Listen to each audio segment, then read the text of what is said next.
ते तुमच्याकडे आता भगवद्गीतेची प्रती आहे. हे बघा, राम कदम, मी आत्ता आतमध्ये येत असताना माझ्याजवळ भगवद्गीता घ्या असं म्हटलं. आता भगवद्गीता घ्यायची नाही, आता हे काय मला आतमध्ये काय आहे काय नाही हे मला आत्ता माहिती नव्हतं. मी एवढ्यात आलो, मला भगवद्गीता दिली, मी ती ठीक आहे स्वीकारली. परंतु एवढं जे मला माहिती आहे की भगवद्गीता, बायबल, ग्रंथ साहब, कुराण, सगळ्या धार्मिक जे काही ग्रंथ आहेत त्याला प्रत्येकाने महत्त्वही दिलं पाहिजे आणि त्याला एक त्याचं मी म्हणतो त्याच्या सगळ्यांच्या प्रती आदर ठेवला पाहिजे. हेच आपल्या कॉन्स्टिट्यूशन, हेच आपली घटना सांगत आहे. फक्त त्याचं राजकारण अजिबातच होता कामा नये, कोणत्याही धार्मिक ग्रंथाचं राजकारण होता कामा नये. BJP आज जे काही ग्रंथाचं राजकारण करू इच्छितात किंवा या धर्मांचं राजकारण करू इच्छितात ते मला वाटतं चुकीची गोष्ट आहे. आणि त्या दृष्टिकोनातून मला असं वाटतं की एक आपण जसं म्हणतो की स्वीकारण्याचा विषय तो ठीक आहे, तो अँगलनी ते ह्याचा विषय नाही. राम कदम हे सगळे आमचे जुनेच मित्र आहेत. मला हे माहिती नव्हतं की ते कशासाठी वाटत आहेत, मी ते स्वीकारलेलं आहे. परंतु याचा अर्थ असा नाही आहे की त्याचं राजकारण व्हावं, हा जो काही त्यांचा छुपा हेतू आहे तो बिलकुल मला योग्य वाटत नाही. मला असं वाटतं की मास्क आणि जो काही आपला कोविड प्रोटोकॉल आहे तो अद्याप आपण काढलेला नाही आहे, तो आहे.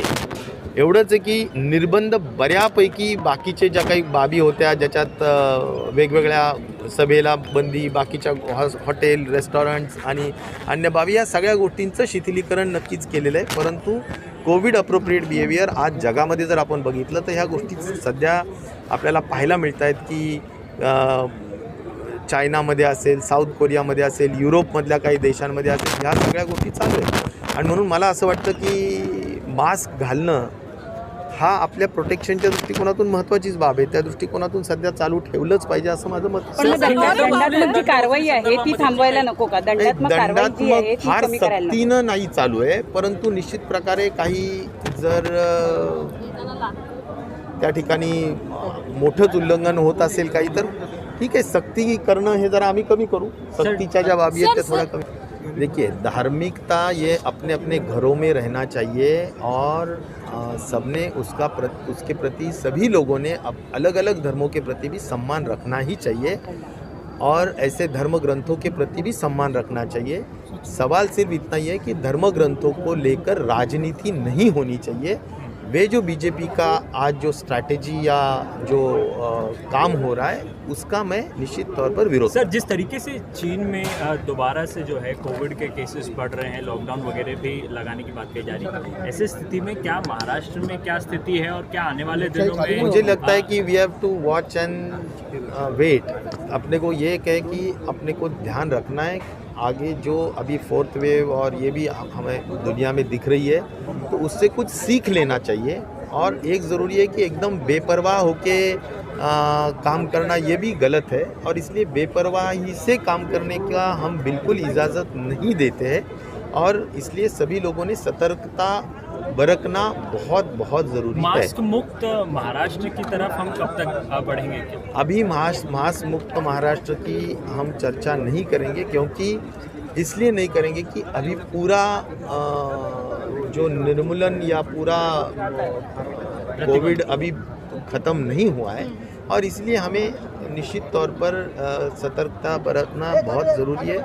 इसलिए बहुत मिनिमल, हम जैसा बोलते कि बहुत कम से कम अभी रेस्ट्रिक्शंस रहे, वो है कि मास्क पहनना. तो जितना हो सकता है उतना लोगों ने पहनना ही चाहिए, ऐसा मैं कहूँगा. जो नए नए वेरिएंट आ रहे हैं दूसरे देशों को लेकर के, ऐसे स्थिति में राज्य सरकार क्या कदम उठा रही है? क्या कुछ रिसर्च? देखो, जो डेल्टा प्लस माइक्रॉन, ओमाइक्रॉन, ऐसा डेल्टा क्रॉन, ऐसा जो कोई एक चर्चा हो रही है कि डेल्टा क्रॉन नाम के कोई वेरिएंट के मरीज़ यहाँ पर 55 या कुछ नज़र आए हैं, वैसा बिल्कुल नहीं है. और महाराष्ट्र में कोई डेल्टा क्रॉन का मरीज़ दिखाई नहीं दिया है. टास्क फोर्स के चेयरमैन और टास्क फोर्स के सभी लोगों से भी मैंने बात की है, तो वैसी कोई बात नहीं है। सर बूस्टर डोज को लेकर क्या कुछ सरकार के प्लानिंग्स है, और जो 9 से 12 एज ग्रुप है उनके लिए कुछ फॉलोअप? 9 से 12 के एज ग्रुप के लिए भी वैक्सीनेशंस हम करवा रहे हैं, और वैक्सीनेशंस के बारे में हम पूरा ध्यान रख रहे हैं कि उसको भी गति से वैक्सीनेशन दी जाए। रहा सवाल जो भी वैक्सीनेशन 18 उम्र के आगे के नागरिकों को देना है, उसके प्रति भी निश्चित तौर पर हम गंभीर हैं, और हमारी गति निश्चित तौर पर कम हुई है, लेकिन आज भी जो भी कोशिश करनी है वो आरोग्य विभाग की तरफ से कोशिश हो रही है कि ज़्यादा से ज़्यादा लोग जो भी रहे हैं, बचे हैं, उन्होंने वैक्सीनेशन करके लेना चाहिए। रहा सवाल बूस्टर डोज का, तो बूस्टर डोज के हद तक तो अभी गवर्नमेंट ऑफ इंडिया के ICMR का या गवर्नमेंट ऑफ इंडिया के स्वास्थ्य विभाग का कोई भी सुझाव नहीं है कि बूस्टर डोज लेना ही चाहिए, लेकिन जिस किसी को ऐसा लगता है कि उसके एंटीबॉडीज का जो प्रमाण है वो अभी कम हुआ है, और उसका जो एक टेस्ट होता है वो टेस्ट करके अगर उसके एंटीबॉडीज बहुत कम हुए और उसमें कोमॉर्बिडिटीज़ भी है, तो उन लोगों ने अपने अपने टेस्ट करके स्वयं माध्यम से, अभी अगर कोई प्रोटोकॉल अस्तित्व में नहीं है, उन्होंने अपने अपनी तरीके से बूस्टर डोज लिया, तो उससे कोई दूसरा यानी साइड इफ़ेक्ट या गलत उसका इफ़ेक्ट नहीं होने वाला है।